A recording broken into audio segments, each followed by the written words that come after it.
बराच वेळचं वाट बघत होतो तिथे. मला वाटतं तुम्ही सुद्धा वाट बघत होते, बरोबर ना? फार छान वाटतं ना कोणी आपली वाट बघतं तेव्हा. कारण ते म्हणतात ना, वाट पाहणाऱ्यांपेक्षा वाट लावणारे फार असतात.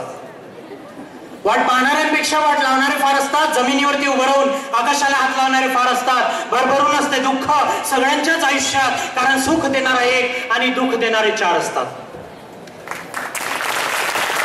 माझं नाव सुमित रुकुडकर. मी एक मोटिवेशनल स्पीकर, करिअर काउन्सिलर आणि ट्रेनर आहे. जवळपास 84 विषयावर व्याख्यानं घेतो. संपूर्ण महाराष्ट्रामध्ये माझी व्याख्यानं होत असतात. आज इथे तुम्ही सुद्धा मला इन्व्हाइट केलंय, त्याबद्दल मलाही अभिमान आहे. ज्या ज्या ठिकाणी मी जातो त्या ज्या ठिकाणी लोक वाट बघत असतात आणि फार छान वाटतं मलाही. पण वाट का बघतात? की आता हा आला, इंजेक्शन भरून काय होणार? मी बोलणार, तुमच्यापैकी एखादा विद्यार्थी मोटिवेट होणार, घरी जाणार, बाबा बाबा बाबा आज त्या कॉलेजमध्ये कार्यक्रम झाला, काय कार्यक्रम होता बाबा, आता माझं आयुष्यच बदललंय, काय हिस्ट्री काय जिओग्राफी सगळं बदलून टाकतो मी. सोमवारपासून रविवारपर्यंतचा सगळं शेड्यूल तयार झालेला आहे बाबा. तुम्ही बघा, तुमचे स्वप्न, माझ्या अपेक्षा, आईच्या गरजा, सगळं काही सगळं कसं पूर्ण करतो बाबा. बाबांच्या डोळ्यात भावनांचे अश्रू. बाबा म्हणतात, व्हेरी गुड बाळ, आजचा काय प्लॅन आहे? आज नाही बाबा, उद्या.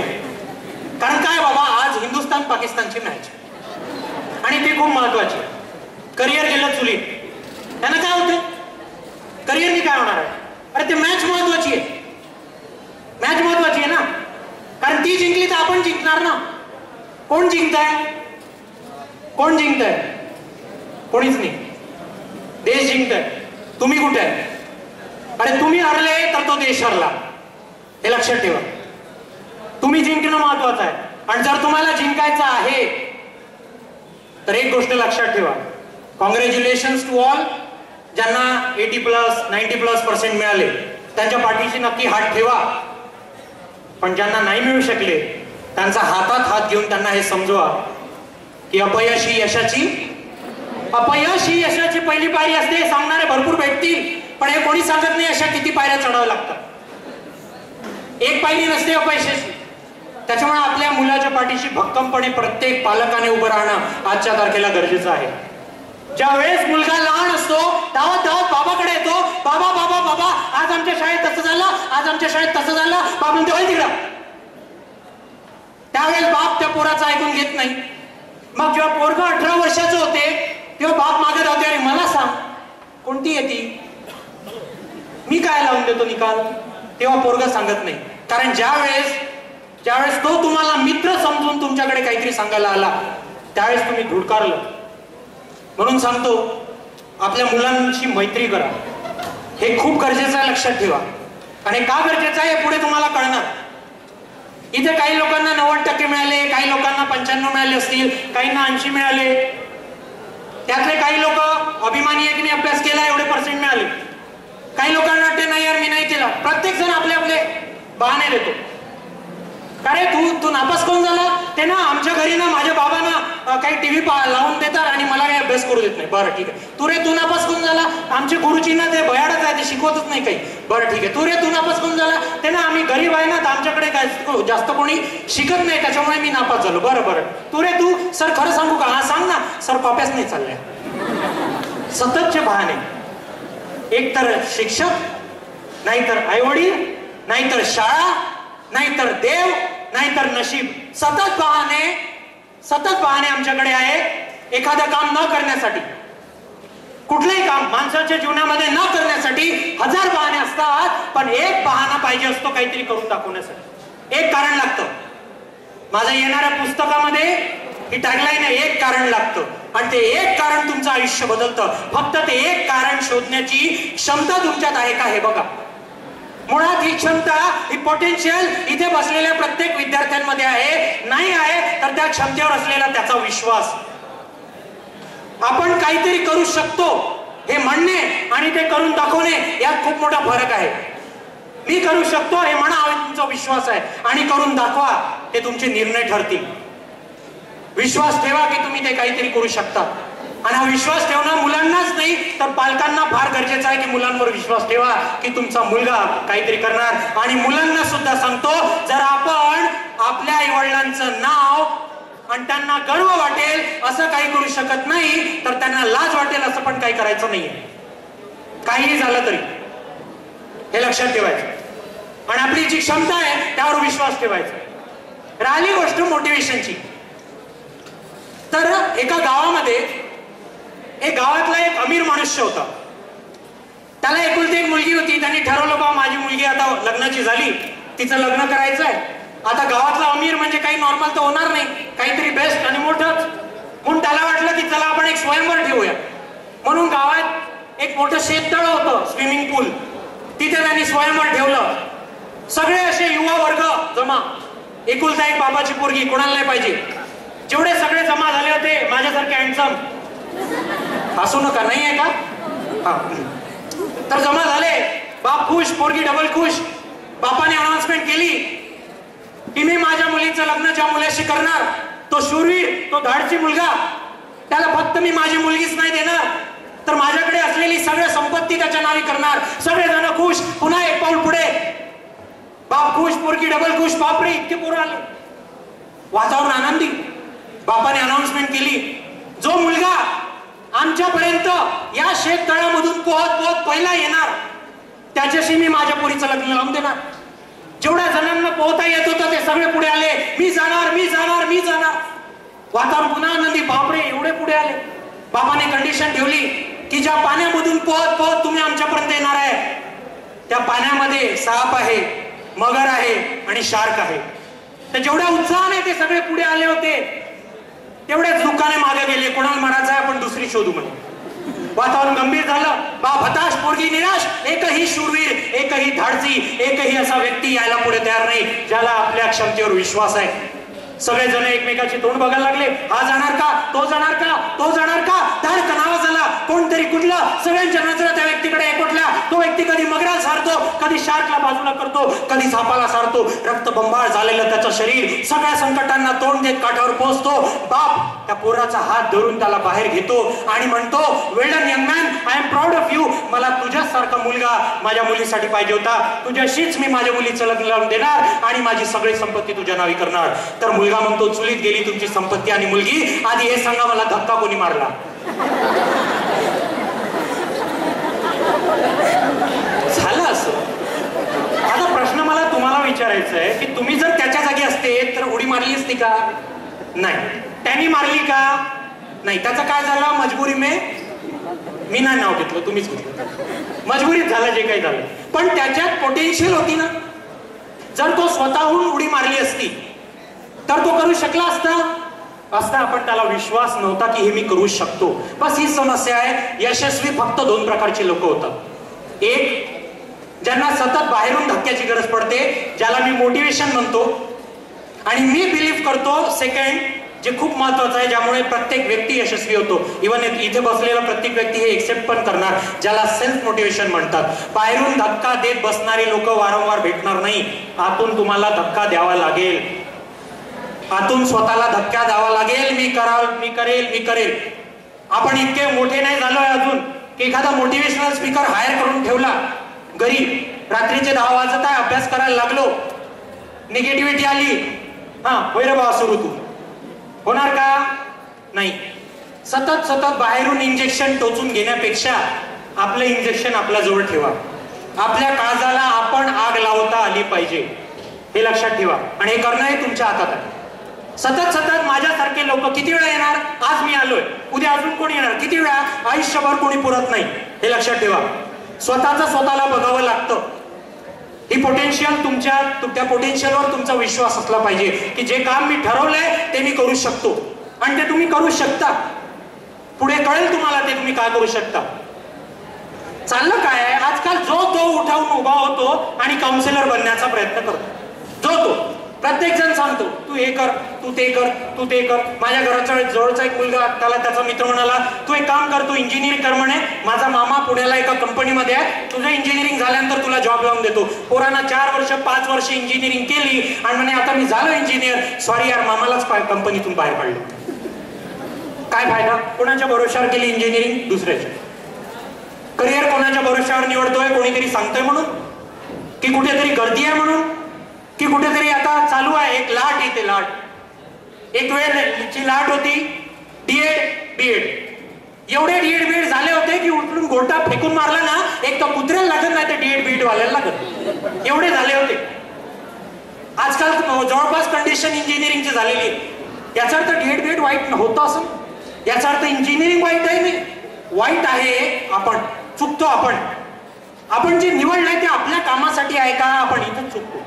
त्यातल्या जे सांगणारे आहे ते आपल्या कामाचे आहे का, आपण इथं चुकतो. तुम्हाला सांगणारे सगळे भरपूर भेटतील, पण प्रॉब्लेम काय, जो तो उभा हो. तुला एक प्रश्न विचारायचा. तो उभा झाला. मॅडम म्हणाली, जर मी तुला एक ऍपल दिलं, अजून एक ऍपल दिलं, अजून एक ऍपल दिलं, तर तुझ्याकडे किती ऍपल होतील? तर तो म्हणते 4. मॅडम म्हणते नाही, तुला कळलं नाही, समजून घे. जर मी तुला एक ऍपल दिलं, अजून एक ऍपल दिलं आणि अजून एक ऍपल दिलं, तर तुझ्याकडे किती होतील? तो म्हणते 4. अरे तुला कळलं नाही का? बरं ठीक आहे. जर मी तुला एक संत्र दिलं, अजून एक संत्र दिलं आणि अजून एक संत्र दिलं, तर तुझ्याकडे किती होतील? तो म्हणते 3. मॅडम डोक्यावर हात ठेवते, तू पागल आहे का मला बनवून राहिला? मायाला म्हणते ऍपल 4 होऊन राहिले ना, संत्र 3 कसे? तर मॅडम म्हणते एक माझ्या बॅग मध्ये आहे. आणि हीच अवस्था आजच्या विद्यार्थ्यांची. तुमच्याकडे काय आहे हे जाणून घ्यायला कोणालाच इंटरेस्ट नाहीये. तुमची क्वालिटी काय आहे हे जाणून घेण्यात कोणाला इंटरेस्ट नाहीये. तुमची आवड काय आहे हे जाणून घेण्यात कोणाला इंटरेस्ट नाहीये. तुम्हाला काय करायला आवडेल, काय बनायला आवडेल, तुमचा इंटरेस्ट काय आहे हे समजून घेण्याला सुद्धा कोणाला इंटरेस्ट नाही आहे. जो तो आपल्या इंटरेस्ट नुसार तुमचं करिअर डिझाईन करू इच्छितो. आणि जर तुम्ही तुमचं करिअर आज स्वतःच्या हाताने डिझाईन करणार नसाल तर लोक पेन आणि पेन्सिल घेऊन बसलेली आहेत. हे लक्षात ठेवा. प्रत्येक जण तयार आहे.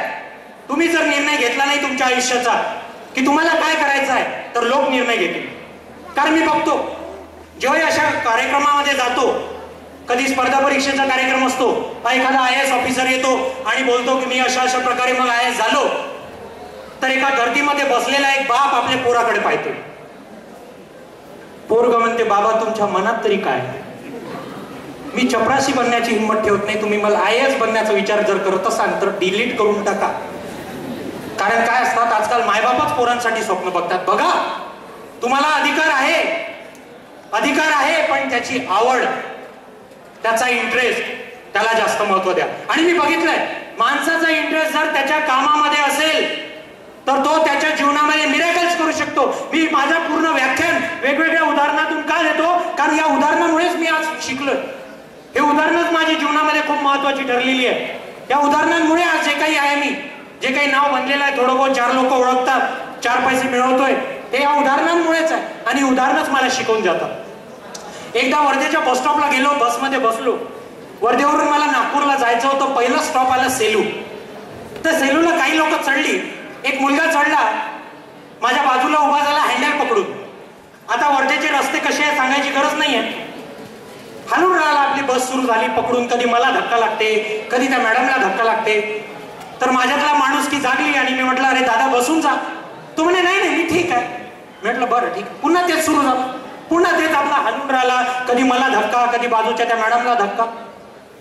मग माझं लक्ष अचानक मागे गेलं. मागे पाहतो तर काय सीट खाली. म्हटलं अरे दादा मागे सीट खाली आहे. No I am comfortable it. म्हटलं जा चुलीत, मला काय करायचं. पुन्हा थोड्या वेळ तेच सुरू झालं. पुन्हा तेच हलून राहिला. नंतर मला लक्षात आलं तो तेवढी स्ट्रगल तिथे काउंट करून राहिला कारण समोरच्या सीटवर पोरगी बसली. थोड्या वेळात तिच्या बाजूची जागा झाली खाली. तर भाऊ जाऊन बसला. मोठी खुशी त्याला. काही वेळानंतर ती जी होती मुलगी, तिला झोप यायला लागली तर तिने चुकून भाऊच्या खांद्यावर असं डोकं ठेवलं. अख्खी बस हालत होती. मी, माझी बॅग, सगळे प्रवासी, ड्रायव्हर, कंडक्टर, स्टेअरिंग, गिअर, चाक, अख्खी बस, भाऊ, मॅडम. एक गोष्ट सोडून ते म्हणजे भाऊचा खांदा. तो तसाच्या तसाच. का बरं? कारण इंटरेस्ट आहे. तेच जर एखादी थकलेली म्हातारी असती आणि तिनं जर झोपेत चुकून जर भाऊच्या खांद्यावर डोकं ठेवलं असतं, म्हातारे सरळ बस ना, घरी झोपता नाहीत का? ही वास्तविकता आहे आजच्या युवा पिढीची. घरून कॉलेज 2 किलोमीटर राहते. 2 किलोमीटर. आमचा भाऊ 4 किलोमीटरचा राऊंड मारून येते. काहून? तर तिकडे हॉस्टेल आहे ना. रात्री अभ्यास कर म्हटलं तर 12च वाजता आम्हाला झोप येते. आणि तेच जर फोनवर इंटरेस्ट असेल, हा बोल ना, बोल बोल, 4च वाजले पहाटेचे, बोल. काय रियालिटी आहे? हीच आहे, हीच रियालिटी आहे. आज इव्हन लायब्ररीमध्ये सुद्धा काय होत आहे, नवीन काहीच नाही. एक वेळ होती लायब्ररीची, एक शिस्त होती. लायब्ररीमध्ये लोक अभ्यास करायला जायचे. आज लायब्ररीची काय अवस्था झाली आहे, मुलं जातात लायब्ररीत, बसतात, थाटात खुर्ची, भेटते आरची, मग ती वाढवते याची खर्ची, पैसे संपतात तेव्हा आठवण येते घरची. इच्छा काही नाही मोठं करायची, पण स्वप्न आमची वरची. आम्हाला मोठा बंगला, मोठी कार, मोठा जॉब, मोठं डेझिग्नेशन, मोठं कॅबिन, मोठी स्वप्न, सगळं मोठं, सगळं मोठं, आणि प्रयत्न छोटेसे. प्रयत्न मात्र आमचे छोटेसे, आणि छोटे प्रयत्न आहे म्हणून कुठेतरी आम्ही अडकलेलो आहे. तो आत्मविश्वास तुम्हाला तुमच्यामध्ये जागृत करावा लागेल, आणि तो तुम्ही तेव्हापर्यंत करू शकणार नाही.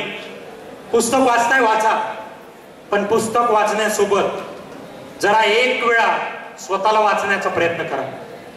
तुमच्यामध्ये काय स्ट्रेंथ आहे एकदा स्वतःला विचारा. मला वाटते हा प्रश्न चुकीचा आहे.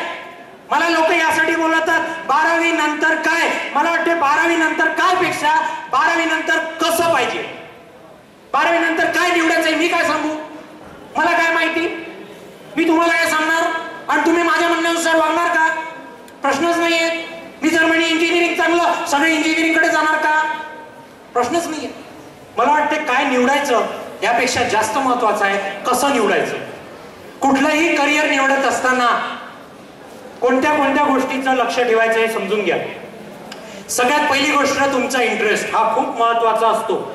जर तुमच्या आवडीचं करिअर तुमचं नसेल, त्यासाठी उपाय आहे.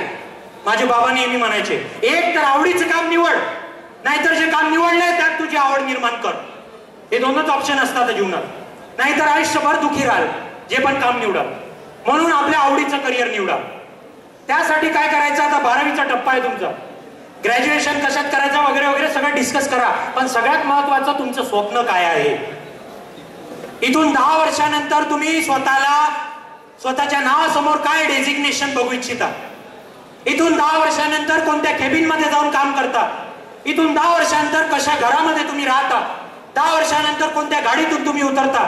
कशी लाईफस्टाईल तुमची राहणार, कशा सवयी तुमची राहणार, कशी लोक तुमच्याकडे असणार, किती ऍसेट तुमचं असणार, किती माणसं तुम्ही जोडाल, हे सगळं तुमच्या जीवनातले महत्वाचे ऍसेट्स आहेत. आणि याचा स्मरण ठेवूनच आपल्याला आपलं करिअर निवडायचं आहे. मग सगळ्यात पहिले स्वतःला विचारा की असं कुठलं प्रोफेशन आहे जे मला निवडायचं आहे. स्पर्धा परीक्षेतल्या एका विद्यार्थ्याला विचारलं, का रे तू स्पर्धा परीक्षेमध्ये UPSC निवडलाय? हो सर, मला कलेक्टर बनायचंय. का बनायचंय? लाल दिव्याच्या गाडीत घ्या. आता लाल दिव्याची गाडी ही सगळी गव्हर्नमेंटने लाल दिव्याच्या गाडीत फिरायचं म्हणते. हे स्वप्न आता काय, आता कॅन्सल, कारण लाल दिव्याची गाडीच नाही राहिली. असे खोकली स्वप्न बघू नका. स्वप्न बघायचं आहे तर तो स्वप्न असते ज्याला विचार केल्यानंतर माणसाला झोप लागत नाही. स्वप्न ते असते ज्याचा विचार केल्यानंतर तळमळ येते. स्वप्न ते असते ज्याचा विचार केल्यानंतर काय करू आणि काय नाही हा विचार येतो. स्वप्न ते असतात ज्याचा विचार केल्यानंतर रक्त खवळतं की मी काय करतोय आणि काय करायचं आहे. हे स्वप्न असतात. ते स्वतःला विचारा की असं काय डेझिग्नेशन आहे ते बनताना मला स्वतः बघायचंय. मला स्वतःला डॉक्टर म्हणून बघायचंय. नुसतं डॉक्टर इंजिनियर, डॉक्टर इंजिनियर. अरे लॉयर कडे बघा. आज चांगला लॉयर भेटत नाही भेटत. मुळात प्रॉब्लेम काय आपल्याला वाटते, नाही सर लॉयर तर खूप आहे. नाही, लॉयर खूप नाही आहे, लॉयर क्वालिटी वाले खूप कमी आहे. डॉक्टर खूप आहे, नाही, डॉक्टर क्वालिटी वाले खूप कमी आहे. टीचर खूप आहे, नाही, क्वालिटी वाले टीचर. क्वालिटी बघा, 2 फरक असतो. एक डॉक्टर, त्याच्याकडे तुम्ही जाता, तो तुम्हाला चेक करतो. मला वाटते तुम्हाला चिकनगुनिया आहे, पण तुमची ब्लड रिपोर्ट सांगते मलेरिया. ठीक आहे, या गोळ्या घ्या, आपण बघू काय होते. अबे बघू किंवा मेल्यावर. आणि एक डॉक्टर असतो, अच्छा तुम्हाला लक्षणं चिकनगुनियाची दिसत आहे, मला आम्ही शुअर आहे, आणि हे ब्लड रिपोर्ट बघा काय आहे ते मी बघून घेतो, 1 हप्त्यानंतर पुन्हा या, ठीक होऊन जाल, काही प्रॉब्लेम नाही. कॉन्फिडन्स. एक टीचर येतो आणि म्हणतो ठीक आहे, हिस्ट्री हा माझा सब्जेक्ट आहे, त्याच्यात मला मार्क तेवढे नव्हते, मी प्रयत्न करीन बा. आणि दुसरा येतो, तुम्ही काही घाबरू नका, मी हिस्ट्री शिकवणार, हिस्ट्रीमध्ये माझा एकदम मजबूत आहे आपलं काम, काही टेन्शन घेऊ नका तुम्ही. दुसरा एक पोरगा आपल्या एका बापाकडे येतो, सर तुमच्या मुलीशी मी प्रेम करतो, जॉब आहे माझ्याकडे, ती सुखी राहील की नाही याची गॅरंटी देत नाही मी, 2 टाइमचं जेवण भेटून जाईल. आणि एक मुलगा येतो, माझ्याकडे जॉब नाहीये, कदाचित तुमच्या मुलीला 2 टाइमचं जेवण देणार की नाही मी हे माहित नाही, पण एक गोष्ट आयुष्यात लक्षात ठेवा सर, प्रेम, मैत्री, आनंद, विश्वास, स्वातंत्र्य यातलं तुमच्या मुलीला काहीच कमी पडणार नाही. कोणाला निवडणार? का बरं? कारण त्याच्या बोलण्यात आत्मविश्वास आहे. आजही कमी आहे आत्मविश्वास असलेल्या डॉक्टरांची, आजही कमी आहे आत्मविश्वास असलेल्या शिक्षकांची, आजही कमी आहे. आजही जगातलं कुठलंच प्रोफेशन वाईट नाहीये किंवा कुठं सॅच्युरेशन झालेलं नाहीये किंवा हे म्हणणं खोटं आहे की यात अपॉर्च्युनिटी नाही, त्यात अपॉर्च्युनिटी नाही. खोटं आहे, सगळं खोटं आहे. तुम्ही ज्या क्षेत्रात जाल त्या क्षेत्रात तुमच्यासाठी अपॉर्च्युनिटी आहे. तयारी तुमची आहे का हे बघा. तुम्हाला तुमची स्ट्रेंथ माहित आहे का हे बघा. तुम्ही ते बेस्ट करू शकता का हे बघा. ते करण्यासाठी तुमच्याकडे काय ॲबिलिटी आहे, काय स्किल आहे हे बघा. आणि स्किल सोबत तुमच्याकडे ती विल आहे का. कारण स्किल असणं गरजेचं आहे, पण ज्या वेळेस माणसाच्या हातामध्ये नैराश्य येतं त्यावेळेस ती स्किल कामी येत नाही, तर ती विल कामी येतं. इच्छाशक्ती असते जी माणसाला मजबूत करते, ते तुम्ही चेक करा. ज्याला स्वॉट अनालिसिस म्हणतात त्यातला एस. एस म्हणजे स्ट्रेंथ. तुमची स्ट्रेंथ काय ती तपासा. इथे बसलेल्या किती लोकांना स्विमिंग येते? स्विमिंग पोहता येतं? पोहता येतं, ओके. म्हणजे बाकीच्यांना नाही येत. म्हणजे ज्यांना नाही येत त्यांच्यासाठी स्विमिंग काय झाली? सोपी की कठीण? कठीण. म्हणजे काय? स्विमिंग कठीण नाही. तुम्ही प्रयत्नच नाही केला अजूनपर्यंत, तुम्हाला कोणी धक्काच नाही दिला. ही रियालिटी आहे आणि हीच आपण डोक्यात बनवून ठेवलेलं आहे. आपल्या भारतातली सगळ्यात कठीण एक्झाम कोणती आहे? भारतातली कठीण एक्झाम कोणती? कोणती? UPSC ऐकलं मी? किती लोकांनी दिली? दिली कोणीच नाही सर, पण कठीण खूप आहे. कोणी सांगितलं? हातोडी घेऊन ठोकायला गेला होता का? खूप कठीण आहे सर, तुटतच नाही. काय चाललंय यार? ह्या कठीण नाहीये, ह्या विकनेस बनवून ठेवलेल्या आहे आम्ही आमच्या. विकनेस.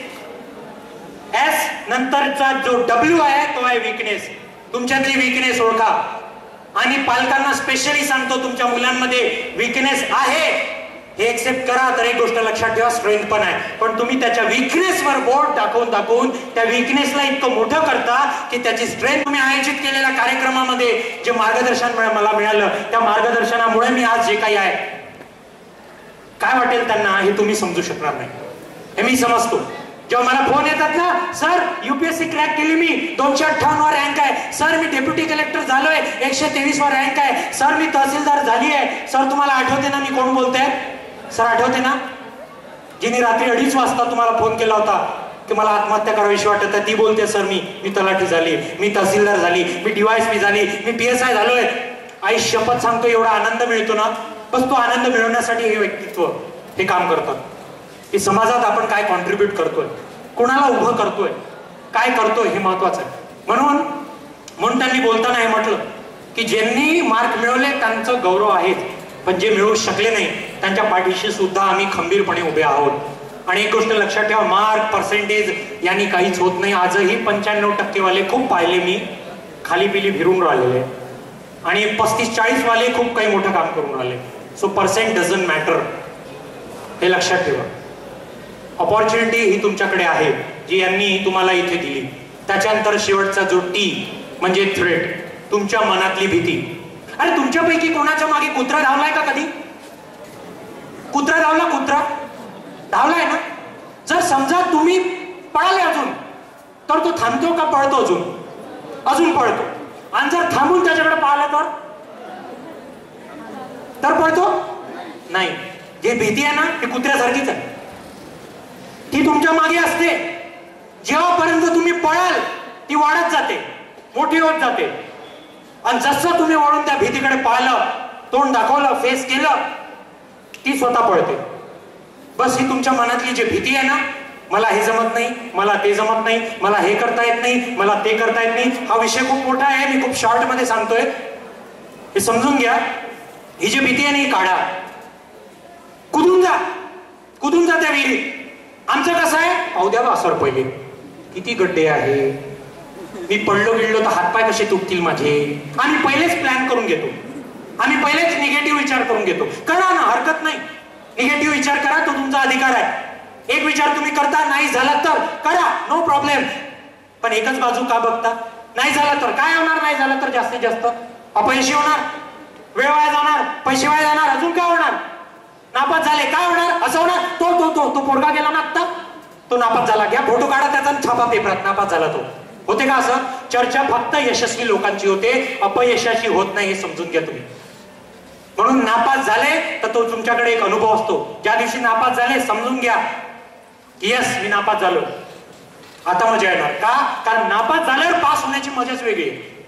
मला एक गोष्ट सांगा, जर एक 2 मुलं आहेत, त्या 2 मुलांना शिक्षक बनायचं, कोणता चांगला शिक्षक बनेल?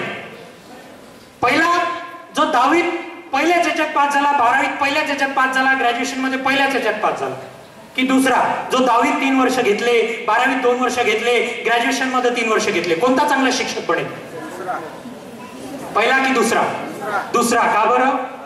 याचा अर्थ मी चुकीचं गायडन्स करत नाही आहे. नाही तर एखाद्या पोरगाने, बाबा तुम्हाला आठवते तर सरांनी काय म्हटलं होतं, मग मिनिमम 2-3 वेळा नापास होऊ द्या, असं करू नका, नाही तर तुमचे बाबा जोडे मार मारतील. सांगायचा उद्देश एवढा आहे, अपयश हे येणं गरजेचं आहे.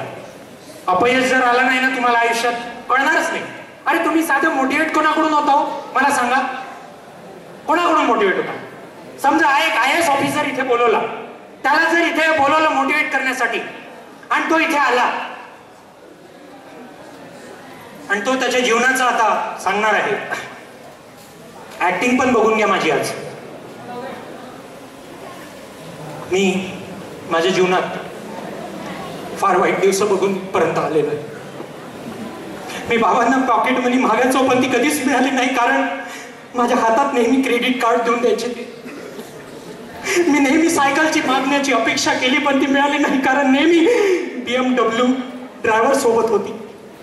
मला नेहमी वाटायचं की मी बाकी मुलांप्रमाणे लायब्ररीत जावं, पण मी ते जाऊ शकलो नाही, कारण घरी स्टडी रूम होती. वाटते का संघर्ष?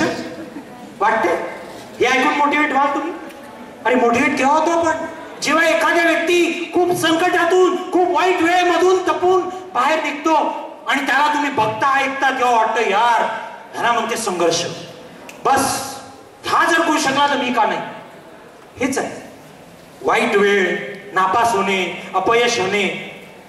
मला एक सांगा, इथे बसलेले जितके मान्यवर आहेत यांच्यापैकी एकाने पण म्हणून द्यावं की मी आयुष्यात कधीच नापास झालो नाही, मी आजच माझी फील्ड सोडून देणार. सर नापास झाले? आले? सगळेच झाले नाही, फक्त परीक्षेची गोष्ट नाही करताय. भरपूर, कोणी प्रेम प्रकरणात नापास होते, कोणी अभ्यासात नापास होते, कोणी बिझनेस मध्ये नापास होते, कोणी नोकरीत नापास होते, कोणी नातं टिकवण्यामध्ये नापास होते, कोणी घर बनवण्यामध्ये नापास होते, कोणी घर तोडण्यामध्ये नापास होते. नापास होण्याचे प्रकार. याचा अर्थ हे नाही मी नापास होण्याचा पाठिंबा देतोय. माझं मत हे आहे, नापास होणे हा गुन्हा नाही आहे. नापास होणे हा गुन्हा नाही आहे. पास होण्यासाठी पुन्हा उठून उभे राहत नाही, तो गुन्हा आहे. गुन्हा तिथून सुरू होतो जेव्हा तुम्ही आपले हत्यार टाकून देता की यस मी करू शकत नाही, माझ्याकडनं हे होणार नाही. त्या ठिकाणी तुम्ही नापास होता आणि लोकही तुम्हाला नापास करून घेतात. एक उदाहरण, हे जे लोक तुम्हाला जे देतात आणि ते तुम्ही घेता. मी एकदा, आता मी अपडाऊन खूप केलेला आहे त्याच्यामुळे हे प्रसंग खूप आहे माझ्याकडे बस स्टॉपचे. एकदा वर्धेच्या बस स्टॉपला गेलो मी, सरळ आपला रेग्युलर जात होतो बॅग घेऊन. तिकडून 3-4 मुली धावत येत होत्या. तिकडून 3-4 मुली धावत आल्या. त्यातली पहिली मुलगी आहे, तिच्याशी माझी जोरदार टक्कर झाली. तिची बॅग, बॉटल, पुस्तकं आणि ती सुद्धा खाली पडली आणि ओरडायला लागली, मला धक्का दिला, मला धक्का दिला. तिच्या 3-4 मैत्रिणी तिला सावडायला लागल्या. ती ओढून आली, मला धक्का दिला, मला धक्का दिला. मी तिची बॅग उचलून दिली. म्हटलं काय तुम्ही असे धावून राहिले, तुमचं लक्षण? म्हणे नाही नाही तुम्ही धक्का दिला. तरी मी तिची बॅग उचलून दिली, बॉटल उचलून दिली, तिलाही उचलून दिलं. म्हणे तुम्ही धक्का दिला. म्हटलं नाही मॅडम तुम्ही धावून येऊन राहिले. तिच्या मैत्रिणी समजून राहिल्या की नाही नाही आपली चुका, आपण धावत येत होतो. म्हटलं ठीक आहे, काय आता पोरीबाईच्या तोंडी लागून. म्हटलं ठीक आहे माफ करा मॅडम, माझी चूक झाली, मी धावत होतो आणि हे म्हणून मी आपली बॅग उचलली आणि निघत होतो. जाता कुठे? म्हणे तुम्ही मला धक्का दिला.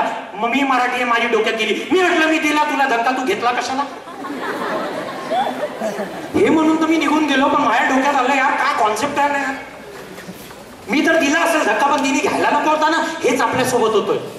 लोक आपल्याला देतात ना, आपण ते घेऊन घेतो, कारण आम्हाला घ्यायची खूप सवय पडली. हेही दे, तेही दे, तेही दे.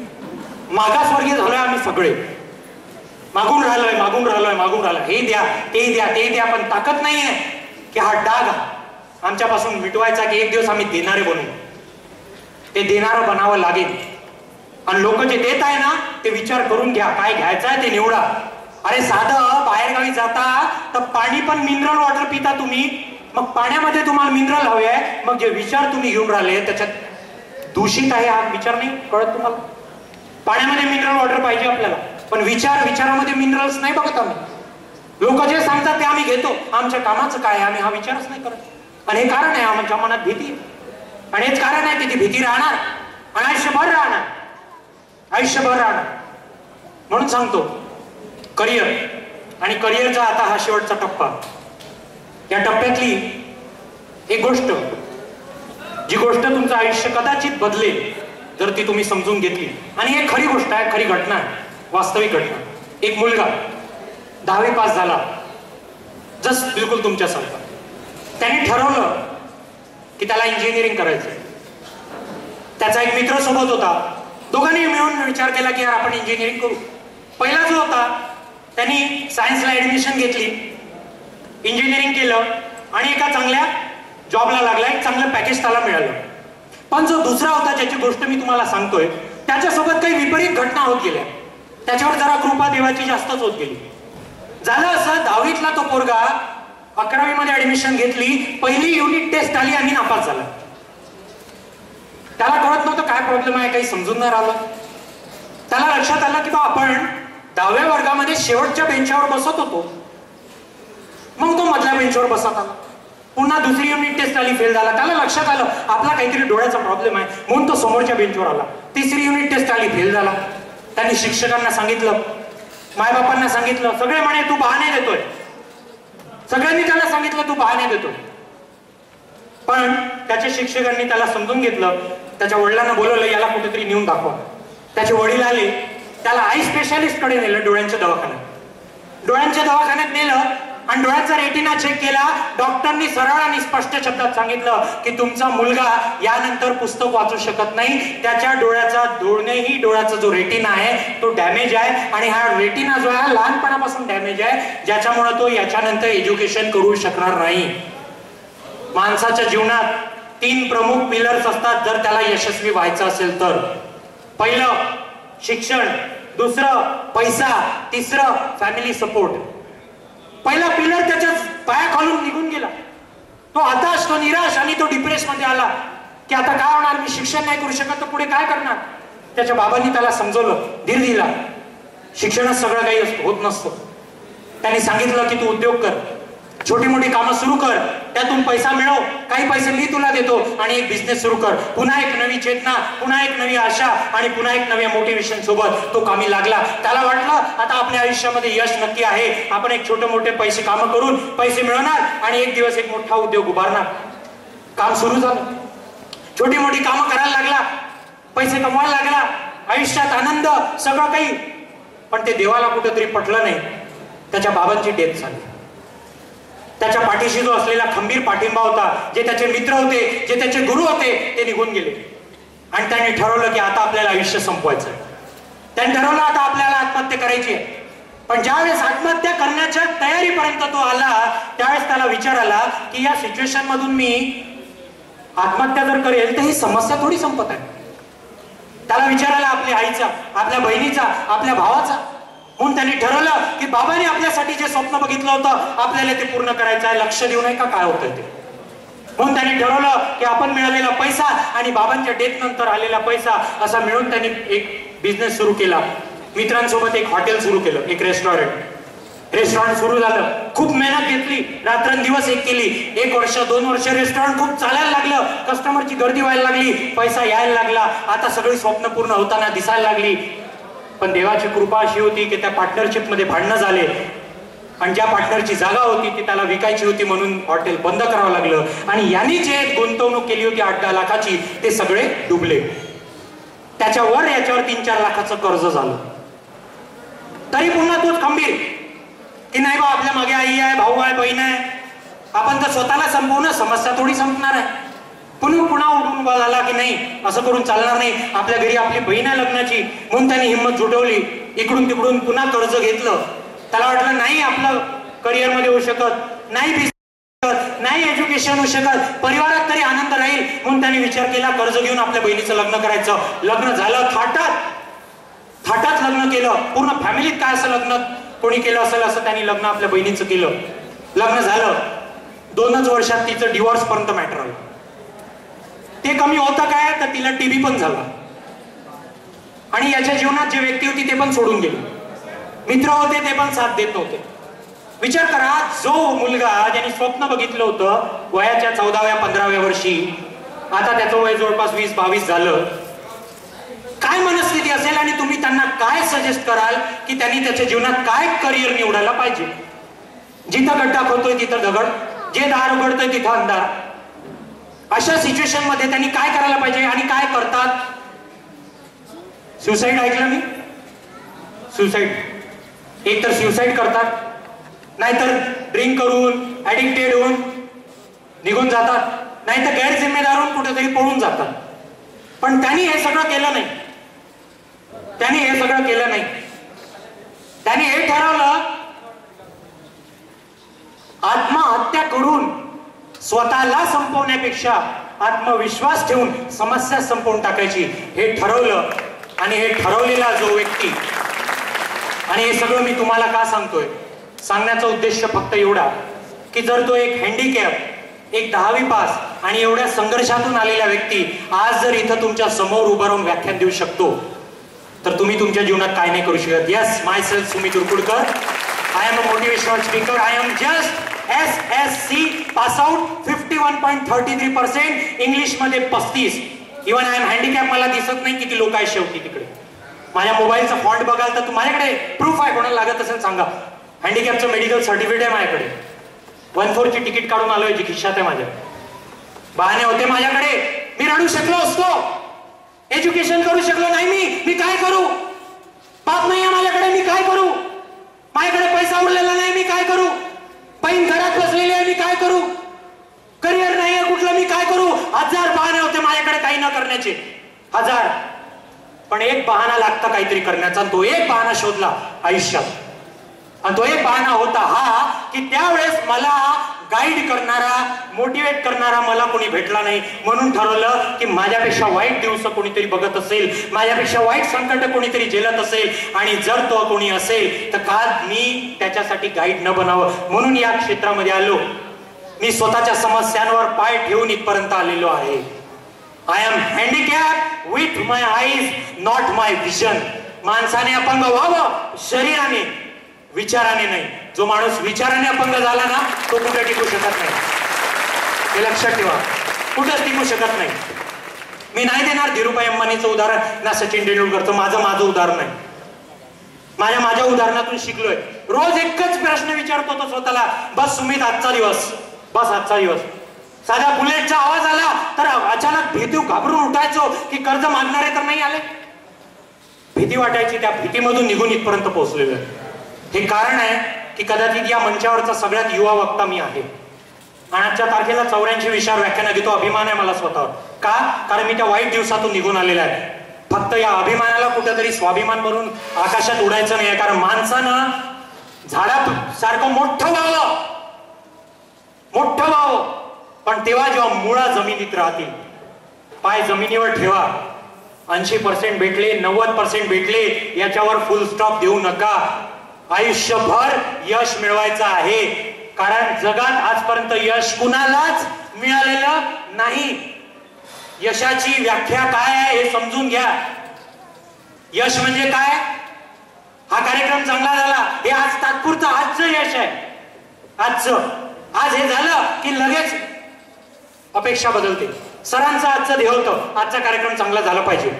कार्यक्रम चांगला झाला, कार्यक्रम यशस्वी झाला. सर तुम्ही इथंच थांबणार का?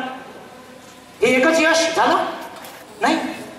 आयुष्यात यश प्रत्येकाला मिळतं, पण यशस्वी मरेपर्यंत राहणं गरजेचं आहे, मरेपर्यंत. आणि तो तेव्हापर्यंत राहू आपण जेव्हा आपण प्रत्येक यशाला त्या दिवशी सेलिब्रेट करायचं आणि दुसऱ्या दिवशी विसरून जायचं. आज सेलिब्रेट करा तुमचा गौरव, आज सेलिब्रेट करा तुमचा सत्कार, पण रोज या सत्काराला घेऊन खुश होऊ नका, कारण उद्या नवीन सत्कारासाठी आपल्याला तयारी करायची आहे. दिवाळी येणार, होळी येणार, मकर संक्रांती येणार, हे ऑस्ट्रेलिया, हे इंडिया, पाकिस्तान, हे मॅचेस चालू राहणार, पण आपल्या आयुष्यातला खरा सण, खरा दिवस तो राहणार ज्या दिवशी आपल्या हातात आपला पहिला पगार येणार, ज्या दिवशी आपल्या आईवडिलांच्या डोळ्यात पाणी येणार. का? ते आनंदाचं पाणी, ते आपण आपल्या जीवनात काहीतरी मिळवलेलं आहे. त्या आनंदाचं पाणी जर आपल्या आईवडिलांच्या आयुष्यात डोळ्यामध्ये बघायचं असेल तर आजपासून आपल्या तयारीला लागा. आणि करिअर निवडायचं हे कोणाला न विचारता स्वतःला निवडा. ऑप्शन भरपूर आहे. जर्नलिझम एक चांगला कोर्स आहे. मी तर म्हणतो, मी जे काम करतो ना, एक व्याख्याता म्हणून, एक ट्रेनर म्हणून, या क्षेत्रात सुद्धा भरपूर वाव आहे. स्पर्धा परीक्षा, आजच्या तारखेला स्पर्धा परीक्षा, जिथे तुमच्याशी कोणी चिटिंग करू शकणार नाही, जिथे कोणी पैसे देऊन पुढे जाऊ शकणार नाही, जिथे कुठला मतभेद होणार नाही, एक चांगलं तुमच्याकडे ते ऑपॉर्च्युनिटी आहे की आज तुम्हाला खूप कमी वयामध्ये कळतंय. त्यावेळेला लोकांना ग्रॅज्युएट होतपर्यंत कळत नव्हतं स्पर्धा परीक्षा काय, ज्याबद्दल सचिन सर तुम्हाला सांगतीलच. पण समजून घ्या, ही ऑपॉर्च्युनिटी तुमच्याकडे आज आहे. त्या ऑपॉर्च्युनिटीचा तुम्ही कशा कशा प्रकारे उपयोग करता आणि आपल्या जीवनाला आपलं जीवन सार्थक करता, हे खूप महत्वाचं आहे. आणि स्वप्न राहिली गोष्ट, मी मगाशी जे सांगितलं होतं, तर स्वप्न असं बघा ज्यांनी आग लागली पाहिजे. हे मी नुसतं सांगत नाहीये. माझ्या आयुष्यातलं स्वप्न जे सांगायचं म्हणजे, माझं काही हे स्वप्न नाही की एक दिवस लाखो लोक मला ऐकतील, एक दिवस न्यूज चॅनलवर मी येणार, माझी स्टोरी प्ले करणार, हे नाही आहे. एक दिवस बंगला, गाडी, हे नाही आहे. किंवा हेही नाही आहे की कुठे असं म्हणतात लोक की सिग्नेचर ऑटोग्राफ बनते तेव्हा तुम्ही यशस्वी होता. खूप ऑटोग्राफ दिले, अजूनही वाटत नाही मी यशस्वी आहे. माझ्या जीवनातलं एकच स्वप्न आहे, एकच.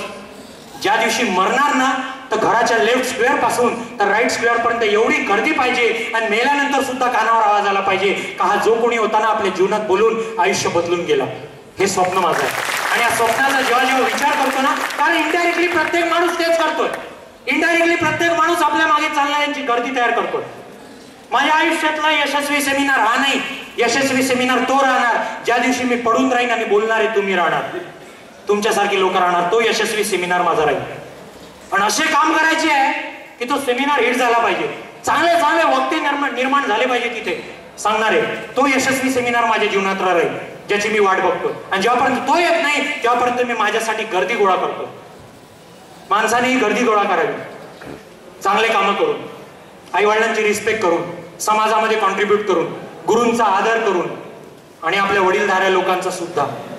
आणि अभ्यास, ज्याची गरज आहे मित्रांनो, अभ्यास हा खूप महत्वाचा आहे. मी पण केला, मान्य आहे. मी पुस्तक वाचून वक्ता बनलेलो नाही, मी माणसं वाचून वक्ता बनलेलो आहे. तुकडोजी महाराजांनी म्हटलं, एक तर पुस्तक वाचा, नाही तर माणसं. एकदा पुस्तक नाही वाचलं चालेल, पण माणसं नक्की वाचा, कारण माणसं ही खरी खरी कळतात, पुस्तकातून माणसं कळत नाही, हे लक्षात ठेवा. आणि आजपासूनच आपल्या करिअरसाठी एक अशी झेप घ्या ज्या झेपला कुठे लिमिट्स नाही राहिली पाहिजे, हे लक्षात ठेवा. आणि एकच डोळ्यासमोर उदाहरण, खूप मोठी गोष्ट सांगत नाही, सांगायचं म्हणजे एवढंच की जर एक माझ्यासारखा 10वी पास व्यक्ती जर हे सगळं करू शकतो, फेसबुकवर शोधू शकता तुम्ही माझं नाव, तुम्हाला दिसेल. Police department, government employee, teachers training, faculty training, students, किती किती प्रकारचे ट्रेनिंग मी घेतोय. आणि मला कोणी एज्युकेशन विचारत नाही, माझंही शिक्षणाने अडलेलं नाही. पण एक गोष्ट लक्षात ठेवा, शिक्षण महत्वाचं आहे. मी शिक्षण पुस्तकी भले नसेल घेतलं, व्यवहारिक घेतलं, पण तुमच्यासाठी शिक्षण महत्वाचं आहे. शिक्षण ही एक दुधारी तलवार सारखं आहे, ज्याने तुम्ही तुमच्या जीवनात एक तो तेजाचा सूर्य निर्माण करू शकता. आणि हा न्यूनगंड डोक्यातून काढा की जर तुम्हाला स्पर्धा परीक्षा करायची आहे तर पुण्यात, मुंबई, दिल्ली ती वेळ गेली. 2010 आधीची वेळ होती, ती 2005च्या आधीची वेळ होती. ती मुंबई, दिल्लीत जाऊनच तुम्ही स्पर्धा परीक्षा चे क्लासेस लावून करू शकत होते. आज छोट्या छोट्या शहरांमध्ये सुद्धा चांगलं मार्गदर्शन मिळतं, चांगले मार्गदर्शनचे क्लासेस होतात. क्लास लावायची गरज तशी नसते, पण गरज काय आहे, कारण जर तुम्हाला पूर्णपणे नॉलेज नाही आहे आणि कमीत कमी वेळात जर ते यश मिळवायचं आहे तर योग्य मार्गदर्शन तुम्हाला त्या क्लासेसमध्ये लागतात. म्हणून सांगतो, स्पर्धा परीक्षा आजच्या तारखेला एक योग्य पर्याय आहे. जर तुम्हाला तुमच्या जीवनामध्ये रॉयल लाईफ जगायची आहे, रॉयल लाईफ म्हणजे काय, सिक्युरिटी लाईफची, पैसा, स्टेटस, नाव आणि तुमच्या अंडरमधील काम करणारी लोक आणि सगळ्यात महत्वाचं समाजामध्ये काहीतरी कॉन्ट्रीब्यूट करताय ही भावना तुम्हाला तेव्हाच मिळेल जेव्हा तुम्ही एक अधिकारी बनण्याचं ठरवाल. इतक्या वेळ तुम्ही मला ऐकलं. धन्यवाद सर, मला इथे इन्व्हाइट केलं आणि मला इतका वेळ दिला. अजून वक्ते आहे त्याच्यामुळे मी जरा आटोपतं घेतलं. पुन्हा कधी योग आला तर नक्की भेटू आणि नक्की माझे मी हे कसं काय केलं कुठपर्यंत कसं आलो हे नक्की शेअर करणार. धन्यवाद. जय हिंद, जय महाराष्ट्र.